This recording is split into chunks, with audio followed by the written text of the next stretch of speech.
वक्त तुम्हारा मन, तुम्हारी चेतना उस परम पिता परमात्मा के चरणों में लगी रहनी चाहिए। एक क्षण के लिए भी वो वृत्ति वहां से हटे ना, तुम्हारे इष्ट के चरणों से, तुम्हारे परमात्मा के चरणों से, क्योंकि हो सकता है जिस क्षण तुम्हारी वृत्ति हटी और वही क्षण तुम्हारा मृत्यु का क्षण। सावधान, अपने जीवन में उस पर छोड़ दो और सदैव उससे प्रार्थना करो। कोई कहता है महाराज जी ये भजन सुनाओ, कोई कहता है महाराज जी ये भजन सुनाओ। महाराज जी आपने इतने सालों से ये भजन तो सुनाया ही नहीं। ये जो मैं सुना रही हूं ये भजन नहीं है। भजन का मतलब जानते हो? भजन सब कुछ उसको समर्पित करके उसके बाद ये कहो कि नहीं अब समर्पित नहीं करना, अब तो सब कुछ तुझ पर ही छोड़ दिया है। कैसे? मैं बांसुरी तुम्हारी, मैं बांसुरी तुम्हारी, तुम शाम बन के आओ, अलबेली राधिका के घनश्याम बन के आओ, मैं बांसुरी तुम्हारी। ऐसा नाता जोड़ो। बांसुरी जिसमें 9 छेद हैं। कितने छेद हैं? बांसुरी में कितने छेद होते हैं? पक्का पता है? मैं प्रमोद की बात मानती हूं। कितने छेद हैं बांसुरी में? 9 जो स्वर निकालते हैं। और हमारे शरीर में कितने छेद हैं? 9 द्वारे पुरे देही नैव कुर्वन्न कार्यं। 2 कितने हो गए? 7 और 2 नीचे। समझ गए?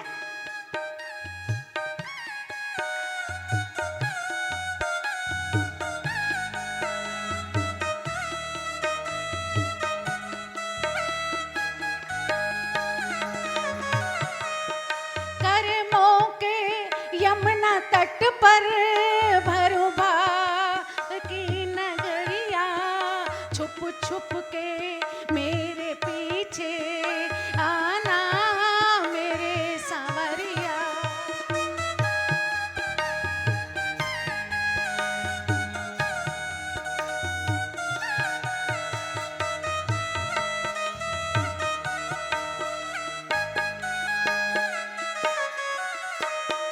यमुना के कर्म तट पर भरू भा की गगरिया, छुप छुप के मेरे पीछे आना मेरे सांवरिया।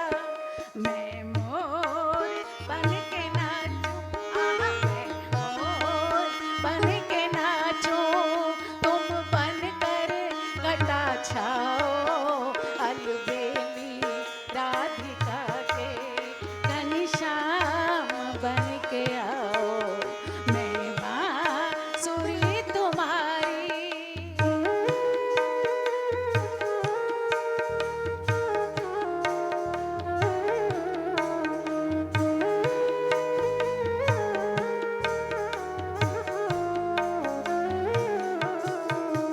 मैं बांसुरी तुम्हारी, तुम शाम बन के आओ, अलबेली राधिका के घनश्याम बन के आओ, मैं बांसुरी तुम्हारी।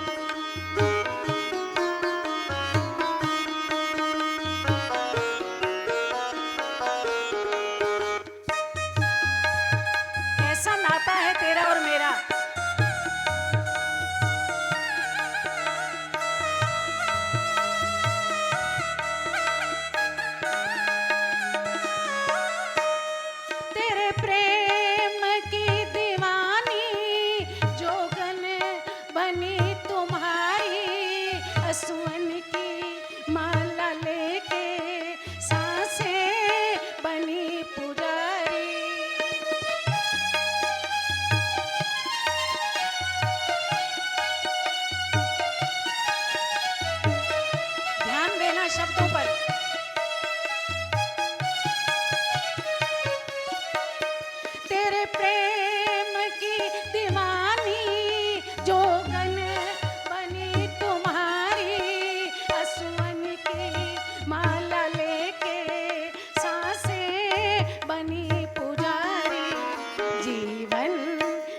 जल न जाए, जीवन ये जल न जाए, बरसात बन के आओ, अलबेली राधिका के घनश्याम बन के आओ, मैं बांसुरी तुम्हारी।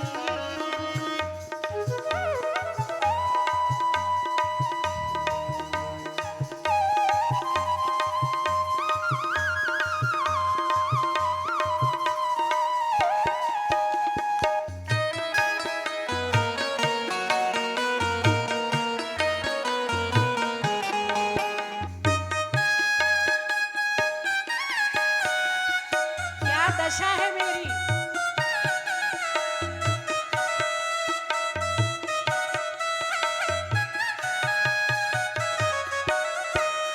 प्रियतम निपट अकेली बैठी निकुंज वन में, सदियों से प्यासी फिर भी है आस मेरे मन में।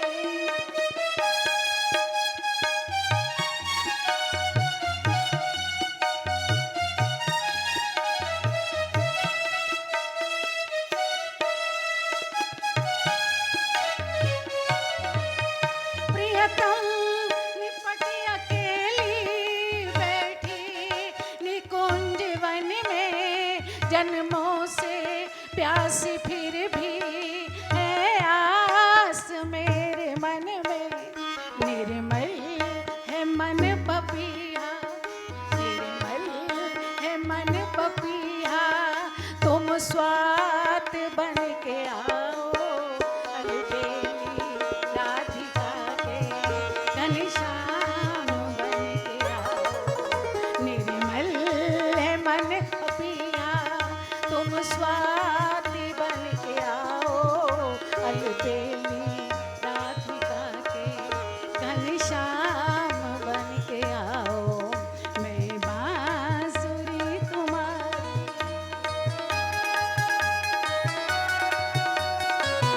एक बार हाथ ऊपर उठाओ, मीठी मीठी ताली बजाओ।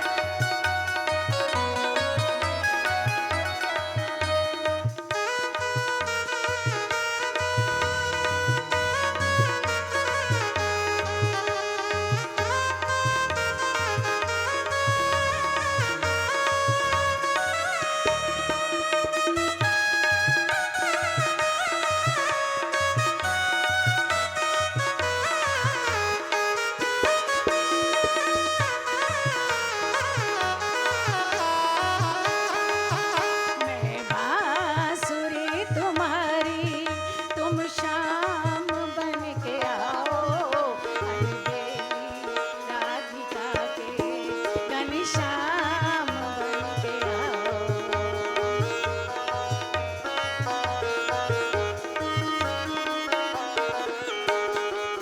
निर्मल है मन पपिया, निर्मल है मन पपिया, तुम स्वाति बन के आओ, अलबेली राधिका के घनश्याम बन के आओ।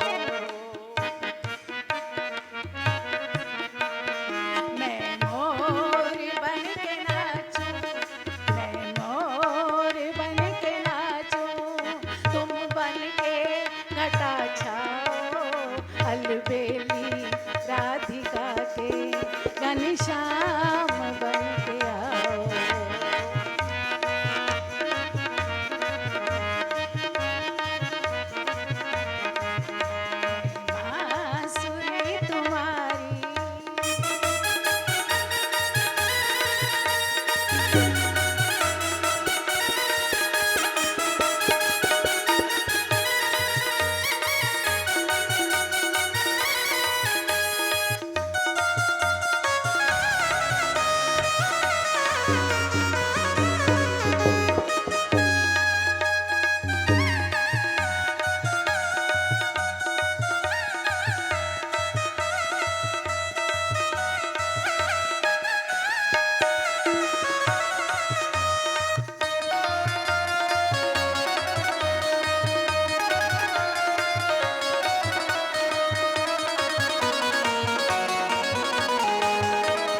बोलिए राघवेंद्र सरकार की, बोल बांके बिहारी लाल की, बोलिए पवन सुत हनुमान की, बोलिए सद्गुरुदेव भगवान की। ओम नमः पार्वती पतये, हर हर महादेव, हर हर महादेव, हर हर महादेव।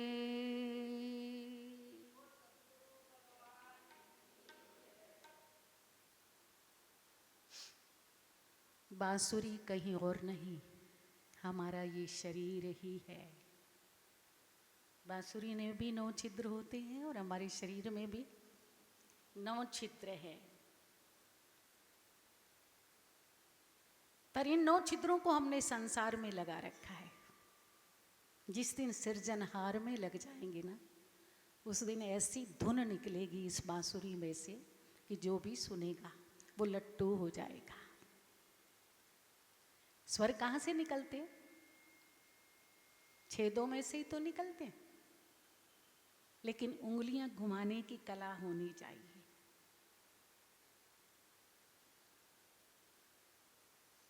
किस छेद पर कब बंद करना है, कब खोलना है, ये कला होनी चाहिए। जो स्वर के ज्ञानी है, जो संगीत के विज्ञानी है, उन्हें ये पता है। नवद्वारे पूरे देहि नैव कुर्वन्न कार्यं। हमारे शरीर में भी 9 छेद हैं। 2 छेद आँखों के हैं, 2 छेद कानों के हैं, 2 छेद नासिका के हैं, 1 छेद रसना का है, मुख का है जिससे आप बोलते हो, और 2 छेद हमारे गुदा और उपस्थ जिससे आप मल मूत्र का त्याग करते हैं। बार बार ये दोहराया जाता है कि अब बुढ़े हो गए हैं, अब वृद्ध हो गए हैं, अब हम बूढ़े हो गए, वृद्ध हो गए, अब क्षमता नहीं है ना, शक्ति नहीं है, मंदिर में जाना भी मुश्किल हो गया है, पूजा करना भी मुश्किल हो गया है। कहते हैं ना, खाया पिया भी नहीं जाता, उठा बैठा भी नहीं जाता। सारी इंद्रियां बूढ़ी हो जाती हैं, आंखों पर चश्मे लग गए हैं सबके, दांत भी नकली लग गए हैं सबके। सत्य है ना, कानों से भी सुनाई नहीं देता।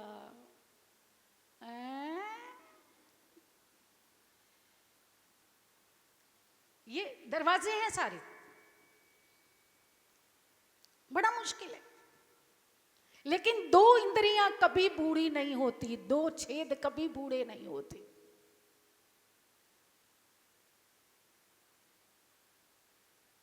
रसना भी लड़खड़ाती है, कान भी बहरे हो जाते हैं, आंखें भी धुंधली हो जाती हैं, दांत भी टूट जाते हैं,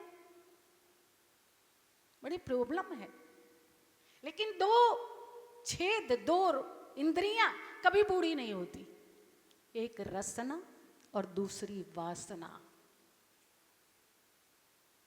रसना भी बूढ़ी नहीं होती। डॉक्टर ने मना किया है ना, ये नहीं खाना, बेटा थोड़ा सा खा लेती हूं, की करा, है ना। रसना और वासना पर कंट्रोल नहीं होता, ये दोनों बूढ़ी नहीं होती।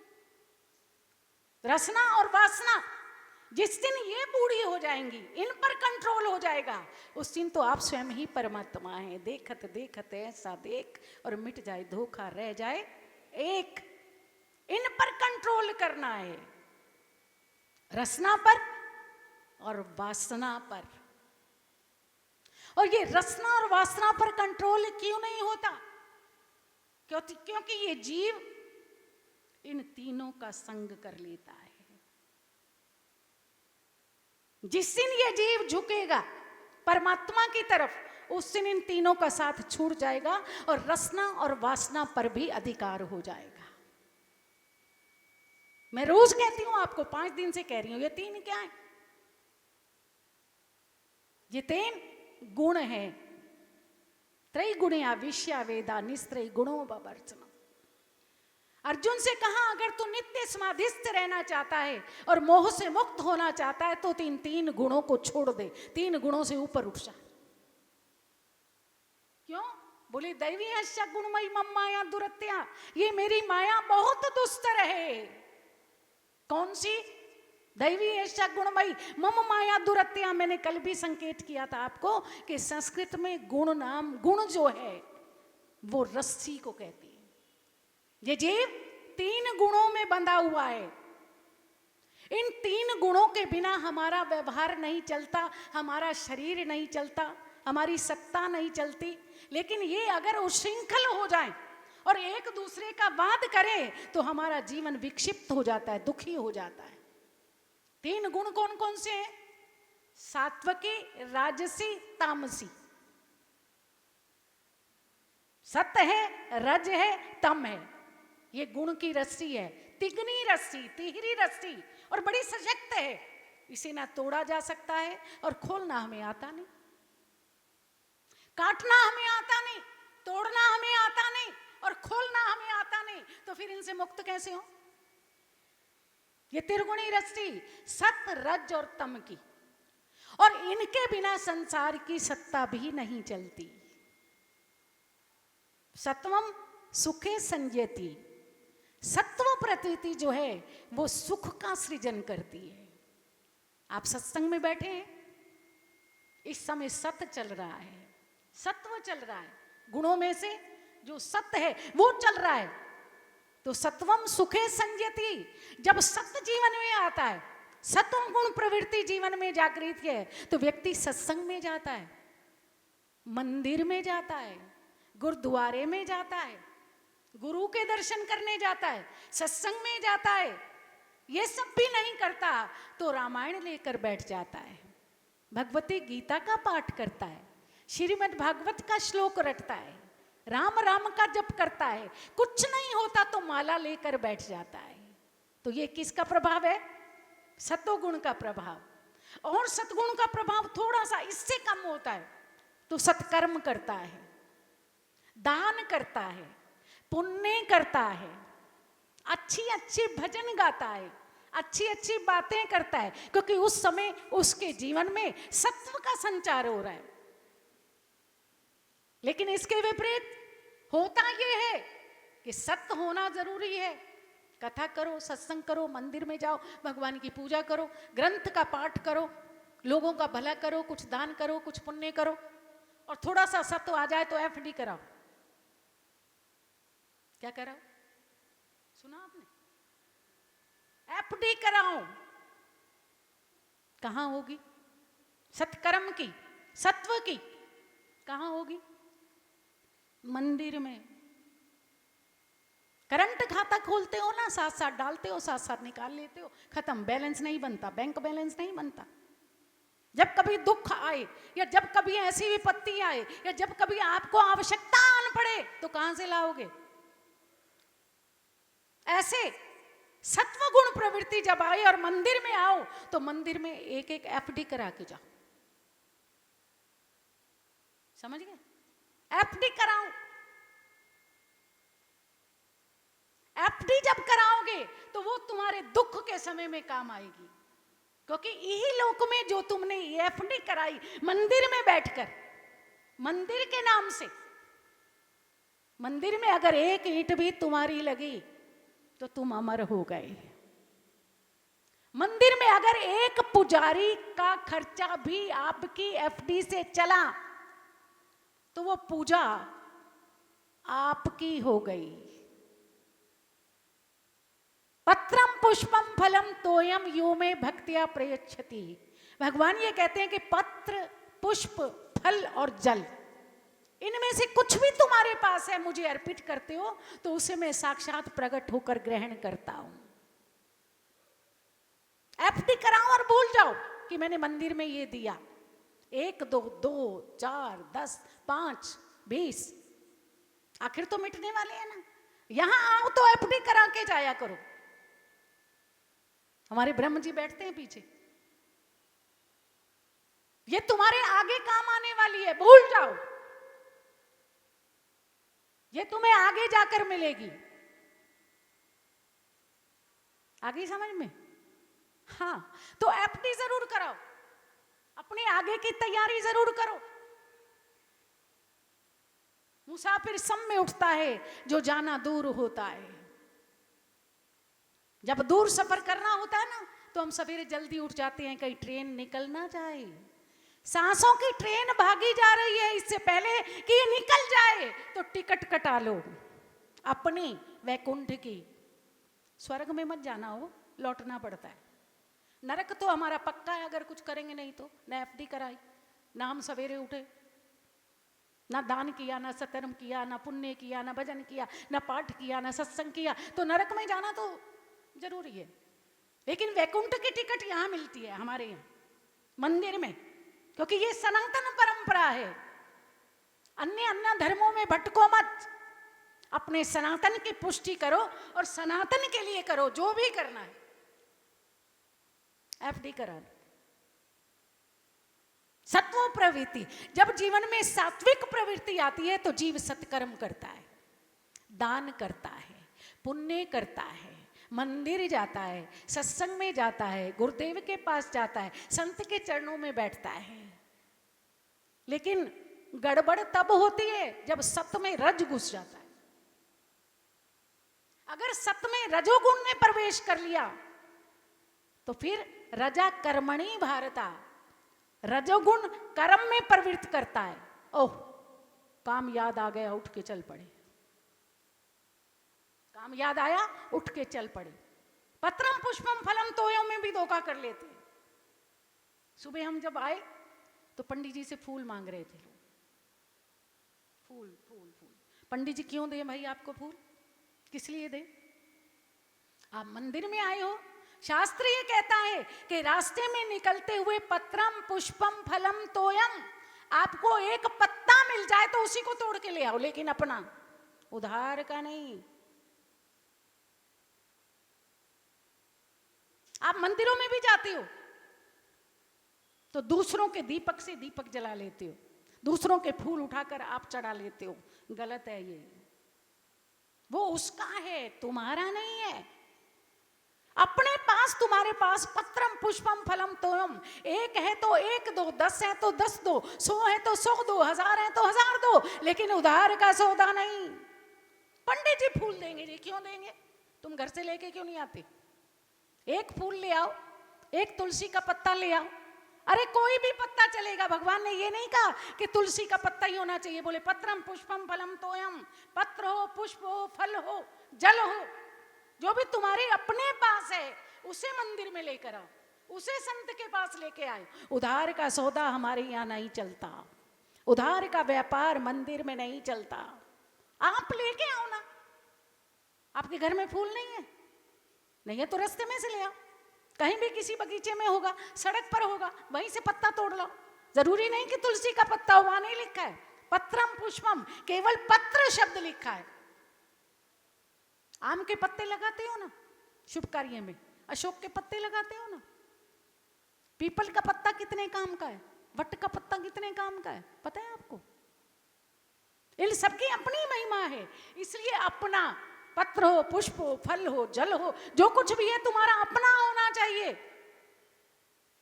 और जो कुछ भी तुम करते हो, यत करोषि यदन्नासि यत जुहोषि ददासि यत, श्रीमद् भगवती गीता ये कहती है कि यत करोषि, जो तुम करते हो, यदन्नासि, जो तुम देते हो, यत जुहोषि, जो तुम हवन करते हो, यत तपस्यसि, जो तुम तपस्या करते हो, तद कुरुष्व मद अर्पणम, वो सब मुझे अर्पण करो, मुझे दो, अपने लिए नहीं कि एक पत्ता चढ़ाए और 100 मन्नत मानाए, एक फूल चढ़ाए और 100 रिक्वेस्ट कराए, प्रभु मेरा ये भी हो जाए, ये भी हो जाए, ये भी हो जाए, ये भी है। भगवान कहते नहीं, तद कुरुष्व मद अर्पणम, मुझे अर्पित करो, फकत मेरी खातिर तू सब काम कर। भगवान ने कहा फकत मेरी खातिर तू सब काम कर, हवन दान दे सब मेरे नाम पर, तेरा खाना पीना हो मेरे लिए, तेरा सुख से जीना हो मेरे लिए। ऐसा समर्पण होना चाहिए। तेरा जीना, तेरा खाना, तेरा पीना, तू करवट भी बदले तो निकले जय श्री कृष्ण। तू जमाई भी ले तो तेरे मुख से निकले जय श्री राम। क्या बात है, ऐसा जीवन बना। लेकिन अभी तो तुम बंधे हो। ये सत्य में जब रज आ जाता है तो कर्मणि भारता, वो कर्म में प्रवृत्त होता है। 100 काम याद आ जाते हैं, वैसे आए ना आए, वैसे नींद आए ना आए, माला लेके बैठो तो नींद आ जाती है, आती है ना। कईयों की समस्या है, बताते हैं लोग, कर्म याद आ जाता है। अरे अभी तो ये काम पड़ा है, वो काम तो बीच में ही रह गया, अरे उसको ये फोन करना था, उसको ये कहना था, उसको वो कहना था। ये जो बीच में आ जाता है ना, यही है गुण की रस्सी जो तुम्हें नचाती रहती है, तेरे गुणों की रस्सी। और उससे भी अधिक खतरा तब पैदा हो जाता है जब तमोगुण पैदा हो जाता है। ज्ञानम आवृत्ते तु तमा प्रमादे संचयति उत। ज्ञानम आवृत्ते, क्योंकि ये ज्ञान को ढक देता है। प्रमादे संयुक्ता, ये प्रमाद को और आलस को पैदा करता है। जब तक जीव इनके साथ रहेगा, इसके साथ यही होगा। प्रमाद पैदा करता है, आलस्य पैदा करता है। प्रमाद बड़ा विचित्र शब्द है ये, कहते तो हम बहुत बार हैं, पर इसके अर्थ का नहीं पता हमें। सन्नत सुजात गीता है महाभारत में। सनकादि आदि ऋषियों से पूछा गया कि प्रमाद किसको कहते हैं, प्रमाद क्या है। नो, प्रमाद आलस दोनों अलग अलग चीजें हैं। आलस कहते हैं तम को। बड़ा मुश्किल है, शब्द तो हम बोल लेते हैं पर शब्द का अर्थ पता नहीं होता। प्रमादा, आलस्य, निद्रा, भीड़, ये सब तमोगुण का प्रभाव है। प्रमाद, आलस्य, तम और निद्रा, ये सारे के सारे तमोगुण हैं। लेकिन प्रमाद का अर्थ वो नहीं है जो तुम समझे बैठे। सनत सुनात गीता में लिखा है, उद्योग पर्व में महाभारत के, मृत्यु अहम ब्रह्मीमि प्रमादा। सनकादि आदि ऋषियों ने बताया, बोले प्रमादम वही मृत्यु अहम ब्रवीमि। प्रमाद, मैं मृत्यु को मानता हूं। प्रमाद ही मृत्यु है। व्यक्ति उसी दिन मर गया जिस दिन उसने जीवन में प्रमाद धारण कर लिया। चाहे भले वो जिंदा दिखाई दे रहा है, लेकिन वो जीवित है नहीं। प्रमादम वही मृत्यु अहम ब्रवीमि। प्रमाद मृत्यु को कहते हैं। बोले ऐसा कैसे हो सकता है? बोले ऐसा ही है, क्योंकि प्रमाद शब्द का जो अर्थ है वो ये है कि जो करने योग्य कार्य को विस्मृत कर देना। उसका नाम क्या है? जो करने योग्य कार्य है उसको विस्मृत कर देना, उसको भूल जाना। वो करने योग्य कार्य कौन सा है? कौन सा है?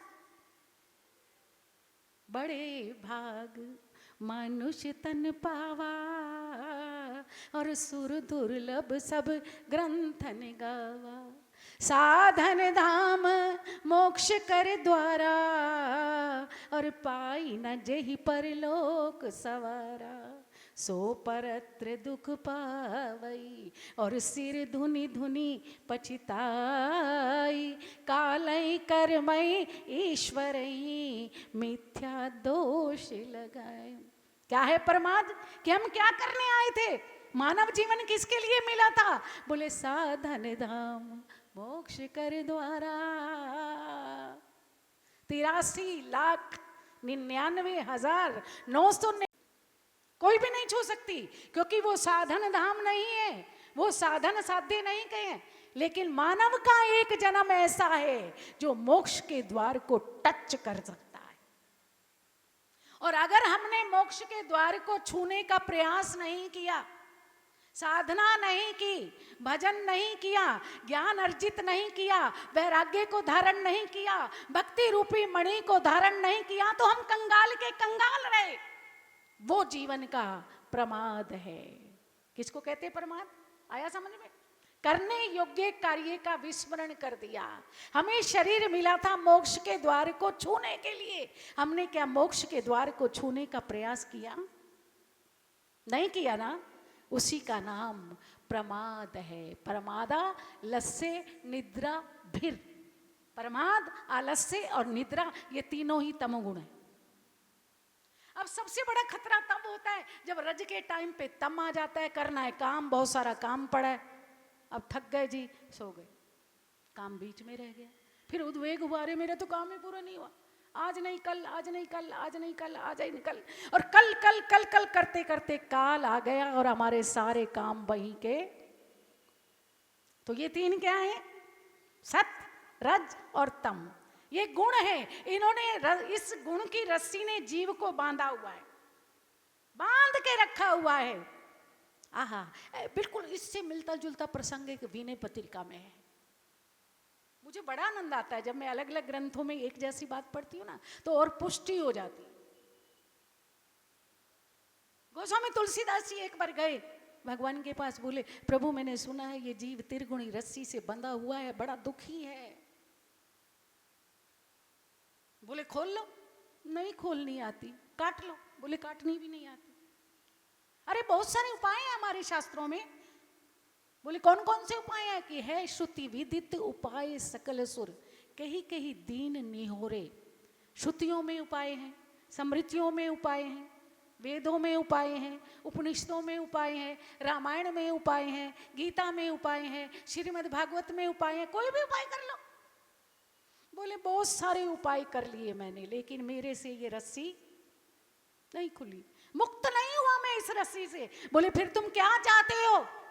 बोले प्रभु एक काम करो ना, अब की बार, बस अब की बार अब उत्पात नहीं करूंगा मैं, अब मैं मोह की निद्रा में नहीं सोऊंगा, दोबारा ऐसा दुष्कर्म नहीं करूंगा, एक बार कृपा कर दो ना आप। बोले क्या करूं मैं? बोले इस रस्सी को खोल दो। भगवान ने कहा रस्सी को खोल दो। बोले ठीक है, काट देता मैं इस रस्सी को। बोले ना ना ना ना ना ना ना, ना। काटना मत, काटना मत, ना ना। बोले क्यों? बोले रस्सी काट दोगे तो बेकार हो जाएगी, टुकड़े हो जाएंगे उसके, फिर दोबारा काम में नहीं ले सकते। इसलिए मैं चाहता हूं कि आप रस्सी खोल दो। खोल दोगे तो रस्सी दोबारा काम आ जाएगी। बड़ा चालाक है भक्त। तो तुलसी जी ने कहा बोले काटो मत। बोले ऐसा करो, तुम्हें योगा आता है ना, सिमट जाओ, रस्सी ढीली होके गिर जाएगी। हनुमान जी ने भी तो की थी ढीली रस्सी, बांधा था ना रावण ने उसको, मेघनाथ ने। कैसे छूटे थे वो रस्सी से? निबुक गए, छोटे हो गए, सुकड़ गए, और रस्सी ढीली हो गए। और वानर देखते रह गए, नींबू को चढ़े कभी कनक अटारी, तब तक तो अटारी पे चढ़ गए, रस्सी नीचे पड़ी है और हनुमान जी ऊपर। सब देखते रह गए कि ये चमत्कार हुआ कैसे। उन्हें नहीं पता कि नींबू की सुकड़ गए। बोले ऐसा करो, तुम्हें योगा आता है ना, थोड़े से सुकड़ जाओ, रस्सी ढीली होके गिर पड़ेगी, मुक्त हो जाओगे। बोले नहीं, मुझे सुकड़ना भी नहीं आता, सिमटना भी नहीं आता। और सच बात है, जीव फैला तो बहुत लेता है, समझ रहे हो ना? फैला तो बहुत लेता है, ये भी कर लूं, ये भी कर लूं, वो भी कर लूं, यहाँ भी बिजनेस कर लूं, विदेश में भी बिजनेस कर लूं, ये निवेश भी कर लूं, ये निवेश भी कर लूं, ऐसा भी कर लूं, वैसा भी कर लूं। लेकिन जब फैल तो बहुत जाता है, पर समेटना मुश्किल हो जाता है, सिमटना नहीं आता। और जिसको सिमटना नहीं आता वो इन गुणों की रस्सी में बंधा रहेगा, रोता ही रहेगा। मुझे सिमटना नहीं आता। बोले काटने भी नहीं दे रहे हो, सिमटना भी नहीं आता, तो फिर मैं क्या करूं? बोले प्रभु ऐसा करो ना, आप इस रस्सी को खोल दो ना। क्या बात है, ये है शरण प्रपद्ये, ये माम प्रपद्ये। जो मेरे पास आ जाता है, मेरी शरण में आ जाता है, मेरे चरणों में आ जाता है, माया में ताम तरंती ते, इस माया से तर जाता है। तुलसीदास जी बड़े चालाक हैं। बोले प्रभु ऐसा करो, आप खोल दो। तो भगवान मुस्कुराए, बोले बहुत चालाक हो। अच्छा मैं खोल देता हूं रस्सी, तो उस रस्सी का क्या करो? तुम कह रहे हो ना दोबारा काम में आ जाओगी। आहा आहा, भक्त समर्पण, जो समर्पित है, जो सत्व में स्थित है।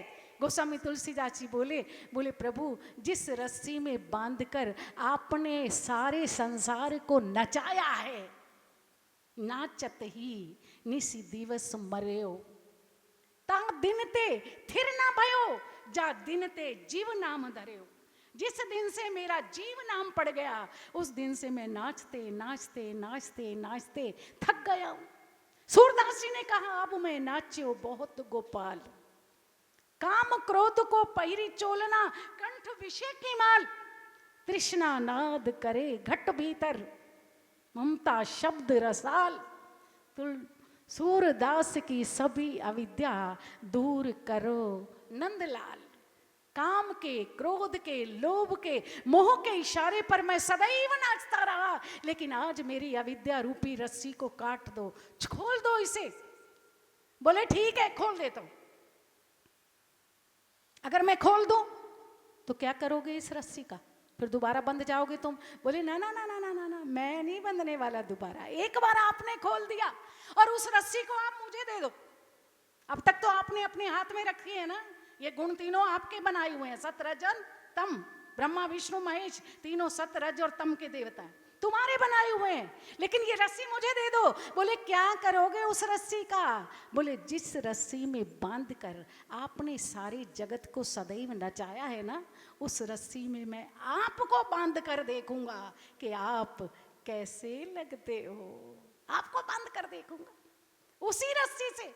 उलट दो, पलट दो, उसी रस्सी में आपको बांध कर देखूंगा कि आप कैसे लगते हो। बांधा किसी ने उसी रस्सी से। वही रस्सी से अगर परमात्मा मुक्त कर दे तो उसी रस्सी से वो स्वयं बंध जाता है। बांधा है, किसने बांधा? हाय हाय हाय हाय, मैया को तो मैया ही याद रहेगी ना। बांधा किसने बांधा? फिर भगवान ये कहते हैं कि मुझसे ये रस्सी तोड़ी नहीं जाती। जब वो बंध गए ना तो बोले ये रस्सी मुझसे नहीं तोड़ी जाती। बंध चुका मुझसे जाती न तोरी, बंध चुका मुझसे जाती न तोरी, मित्र कैसी है ये प्रेम डोरी। बंध चुका मुझसे जाती न तोरी, मित्र कैसी है ये प्रेम डोरी। उसी डोरी से बांधा, किसको? परमात्मा को। बंध चुका मुझसे जाती न तोरी, मित्र कैसी है ये प्रेम डोरी। किसने बांधा? और जिसने लंका पे डंका बजाया, जाके यशोदा के आंगन बंधाया। और जिसने लंका पे डंका बजाया, जाके यशोदा के आंगन बंधाया। पीछे लटके थे, पीछे लटके थे उखल कमोरी, मित्र कैसी है ये प्रेम डोरी। बंध चुका मुझसे जाती ना तोरी, मित्र कैसी है ये प्रेम डोरी। बंध चुका मुझसे।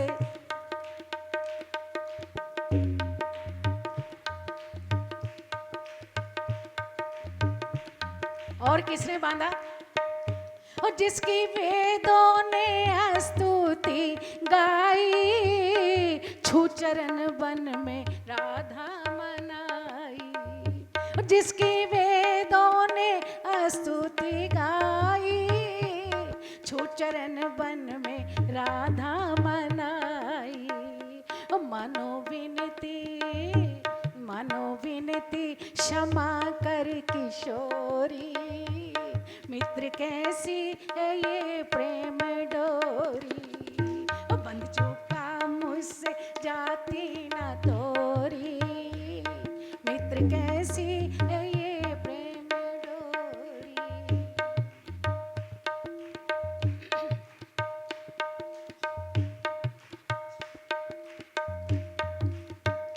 ओ मुझको महलों के व्यंजन न भाए, बेर भिलनी के मुख से सराए।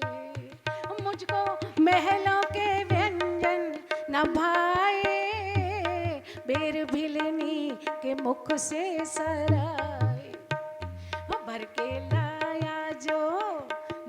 लाया जो प्रेम से झोरी, मित्र कैसी है ये प्रेम डोरी, बंध चुका मुझसे जाती न तोरी, मित्र कैसी है ये प्रेम डोरी, बंध चुका मुझसे जाती न तोरी, मित्र कैसी है ये प्रेम डोरी। जिस बंधन में बांधकर, जिस गुण में बांधकर आरे सारे विश्व को नचाया है, उस रस्सी में आपको भी बांध कर देखूंगा कि आप कैसे लगते हैं। जो उसकी शरण में चला गया, जो उसका हो गया, जिसने सब कुछ उस पर छोड़ दिया, भगवान उसके बंधन में बंध जाते हैं, फिर मुक्त नहीं हो पाते। विदुर के यहाँ बिना नमक का साग खाते हैं, विदुरानी के केले के छिलके खाते हैं। आप पत्र पुष्प फल तोयम की बात करते हो, और सुदामा के चिवड़ा खाते हैं, छीन छीन कर, और शबरी के जूठे बेर खाते हैं। एक बार करके तो देखो। एक होता है अर्पण, एक होता है तर्पण, और एक होता है समर्पण। अर्पण समाज के लिए होता है, जैसे कतियाल साहब ने अपना जीवन दिया हुआ है समाज को, मंदिर को, सनातन परंपरा को, आप सबने दिया हुआ है, आप सब सहयोगी हैं। ये अर्पण है समाज के लिए, जो समाज के लिए सेवा करता है, समाज सेवक है, मंदिर का सेवक है, सनातन परंपरा की जो रक्षा करता है, हर स्थिति में बना के रखता है उसका ओहरा, उसकी गरिमा, वो अर्पण है। एक होता है तर्पण, जो हम पितरों के लिए करते हैं, पितरों के प्रति, यानी लेकिन ऐसा मत करना कि जिंदिया पानी ना पूछ देते मरिया करण सराध, नो।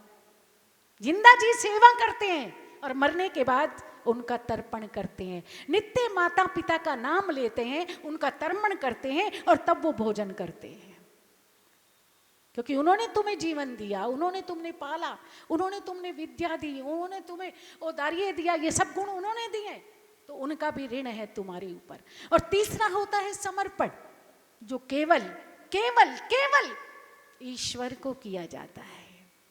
आपका तर्पण भी, आपका अर्पण भी, दोनों को। और जो भी आप अपने जीवन में कर्म करते हैं, जो भी करते हैं, सत्कर्म करते हैं, वो सब किसको समर्पण करना है?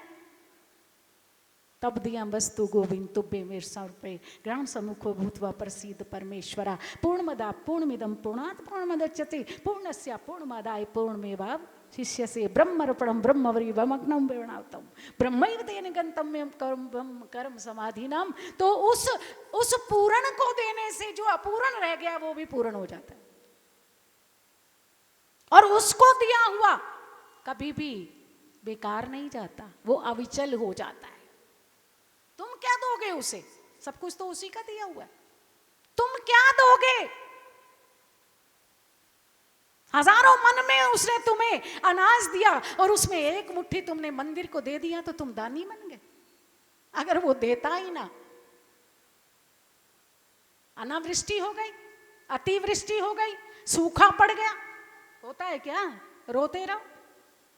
ये उसकी मर्जी है, ये वो मालिक है, जो वो देगा उसी में से तुम दे सकते हो। नहीं, तुम्हारी विसात क्या है कि तुम उसे कुछ समर्पित कर सको। और मैं तो कहती हूं कि अपने आप का समर्पण कर दो। तन भी तेरा, मन भी तेरा, तेरा पिंड पुराण। भगवान ने कहा कुछ तो अपने लिए बचा के रख ले। तन भी तेरा, मन भी तेरा, तेरा पिंड पुराण। ये शरीर भी तेरा, मन भी तेरा, तन भी तेरा, धन भी तेरा। बोले कुछ तो अपने लिए बचा के रख ले। बोले रखा है ना, पर तू मेरा है ना। बड़ी पते की बात। तन भी तेरा, मन भी तेरा, तेरा पिंड पुराण, पर बोले क्या? तू मेरा। ये दादू का ज्ञान, मेरा एक ही ज्ञान है, एक ही भक्ति है, एक ही कर्म है। कि तू मेरा, और जब तू मेरा हो गया तो तेरी सारी सत्ता भी वारिस बन गया। मैं तेरी संपत्ति का अधिकारी हो गया क्योंकि मैं तेरा हूं।